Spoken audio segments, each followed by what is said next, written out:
मनमानी कारभार.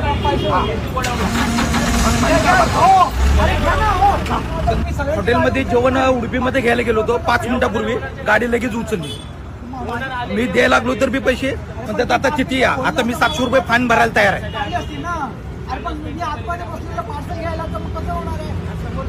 सर्व गाड्या बघा ना केवढ्या लागल्या. तुम्ही पण यार साहेब काय असं काय करतो. थोडक्यात मनमानी कारभार आहे इथं. तर 700 रुपये तर तुझं गाडी देणार आहे. मनमानी कारभार. बाकी गाडी उचलला पाहिजेत ना साहेब. इथे बोलतो 700 रुपये, आता बोलतो मला 200 रुपये बोलला. पहिले 200 भरा, मध्ये सोडायला तयार 500 रुपये गाडीवरती फाईन राहील. आता ह्यांना माहित नव्हतं, मी सांगितलं 700 रुपये. म्हणून घेतली गाडी आता. गाडी लगेच सोडायला पाहिजे ना. बोलतो 200 रुपये देतो.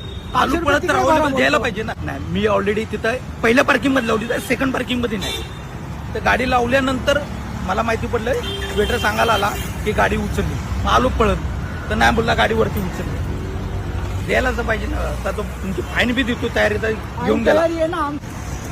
काय आता बघा तुम्ही, सर्व रोड पॅक करून टाकलाय ना. आमच्या एका गाडीने काय ऍक्टिव्ह फरक पडणार होता. पण ही गाडी कशी आहे, ही गाडी साईडला आहे. ही गाडी साईडला असल्यामुळे त्यांनी उचलली कशी गाडी. ट्रॅफिकला रोडवरती नाही लागलेली. रोडवरती लागली असते तर ठीक आहे बाबा उचला तुम्ही, ठीक आहे का. कोणाला का प्रॉब्लेम असेल तर ती पण नाहीये.